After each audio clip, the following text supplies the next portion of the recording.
হাতে একদমই সময় নেই, গেস্ট বসে আছে, হাতে মাত্র 30 মিনিট সময়, ঝটপট অসম্ভব মজার পারফেক্ট একটা গরু মাংসের রেসিপি শেয়ার করছি। এটা আমি করেছিলাম ঈদের দিন সকালে। আমার হাজব্যান্ডকে ঈদগায় পাঠিয়ে মাত্র 30 মিনিটের মধ্যে এই রেসিপিটা রান্না করেছিলাম। নামাজ পড়ে আসার সাথে সাথেই খেতে দিয়েছি, আর স্বাদ হয়েছিল অতুলনীয়। অসম্ভব প্রশংসা করেছিল আমার গরু মাংসের। সেই রেসিপিটা আপনাদের সাথে শেয়ার করছি। 2 কেজি পরিমাণ গরু মাংস ভালোভাবে ধুয়ে নিয়েছি। এতে দিয়ে দিচ্ছি বেশ খানিকটা পেঁয়াজ কুচি, 1.5 থেকে 2 কাপের মতো হবে। সমস্ত মশলা আমি শিলপাটায় আমার মেয়েটকে দিয়ে বাটিয়ে নেই। তো আমি মাংসে সবসময় বাটা মশলা ব্যবহার করি, এতে স্বাদ, গন্ধ এবং কালার সবগুলোই অসম্ভব ভালো হয়। একে একে পেঁয়াজ, রসুন, মরিচ বাটা, জিরা বাটা, ধনিয়া বাটা, আদা বাটা আর লবণ দিয়ে নিয়েছি। আর দিয়েছি বেশ কয়েকটা কাঁচামরিচ। কোনো মাংস রান্নায় অবশ্যই কাঁচামরিচ ব্যবহার করবেন, এতে সুন্দর একটা টেস্ট আসবে। হাতে মাখিয়ে একদম মশলাগুলো মাংসের মধ্যে ঢুকিয়ে দেওয়ার ট্রাই করবেন। এভাবে করে আমি রাখবো না, এখনই রান্না করে ফেলবো, তাতে কোনোই প্রবলেম হবে না।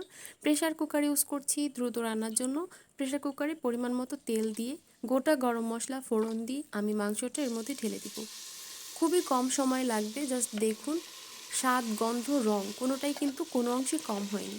আমি পুরো রমজানে যতগুলো মাংস রান্না করেছি প্রায় 7-8 দিনের মতো বিফ রান্না করেছি, তার মধ্যে এই বিফের রেসিপিটার প্রশংসা সব থেকে বেশি পেয়েছি। তো আমি সময় নিয়ে কষিয়ে কষিয়ে যতগুলো বিফ রান্না করেছি এটাই বেস্ট। তো আমি এই রেসিপিটাই ভেবেছি আপনাদের সাথে শেয়ার করব। প্রেসারে দিয়ে গাঢ় পানিটা নামিয়ে আমি একটা কড়াইয়ের মধ্যে নিয়েছি যেন কষাতে সুবিধা হয়। তেল কষানি করে নিব 5 থেকে 7 মিনিটের জন্য। সে তেলে বেশিক্ষণ ধরে মাংস কষালে কালার এবং টেস্ট দুটোই ভালো আসে।